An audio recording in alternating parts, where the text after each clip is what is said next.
याज्ञवल्क्य खड़े हो गए और कहा कि सबकी क्या आवश्यकता है, मैं ही दोनों प्रायश्चित कर लूंगा। अब वैशंपायन नाराज हो गए। नाराज क्या, कुपित हो गए। उन्होंने कहा तू ही अपने आप को सक्षम समझता है क्या, दूसरे ब्राह्मणों को तू नगण्य समझता है, आप सब में मैं अकेला ही कर लूंगा।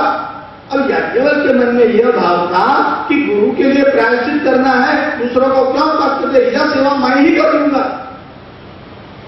पर वैशंपायन के मन में यह आया कि विद्या पढ़ने के बाद उसको क्या इतना अहंकार होगा कि वे दूसरे ब्राह्मणों की निंदा करके कह रहा है कि ये क्या करेंगे, मैं ही प्रायश्चित कर लूंगा। वैशंपायन ने कहा मैं तुझसे प्रायश्चित करवाना नहीं चाहता, यहां से चला जाए।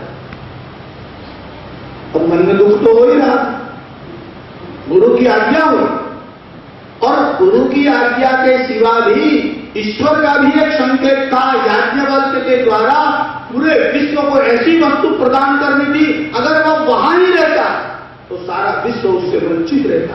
और याज्ञवल्क्य वहां से निकल गए और उन्होंने जिस विद्या को उगल दिया था वमन करके, तो वैशंपायन के दूसरे शिष्यों ने विचार किया यह इतना मूल्यवान विषय है, अगर ऐसे ही व्यर्थ जाएगा तो तितर पक्षी का रूप धारण करके याज्ञवल्क्य ने जिस विद्या को उगल लिया था वो तितर पक्षी जो है वो उसको भक्षण करने लग गए।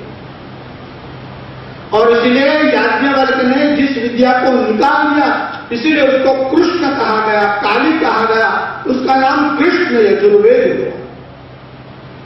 पहले ऋग्वेद सीखा, वह वापस दे दिया, उसके बाद यजुर्वेद सीखा, वह भी गुरु के साथ विवाद होते ही उसे भी उगल दिया। अब ये सोचने लगे कि हम क्या करें। याज्ञवल्क्य ने विचार किया अब मनुष्य गुरु को नहीं बनाऊंगा, वे सूर्य नारायण की उपासना करने लगे।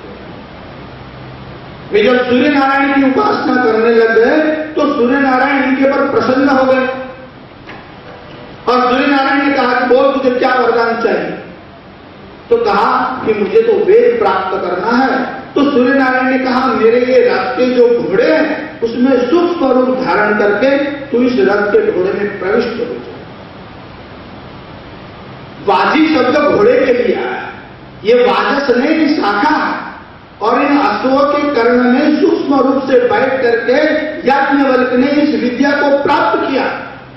जब सूर्य की उपासना की सूर्य नारायण प्रसन्न हो गए और कहा कि मैं तुझे इस वेद मंत्र को प्रदान करता हूं। तो याज्ञवल्क्य ने कहा कि मैं तो तैयार हूं। सूर्य नारायण ने कहा पर इनको तू कैसे सहन कर सकेगा, तो सरस्वती की कृपा से इसे तू प्राप्त कर सकेगा।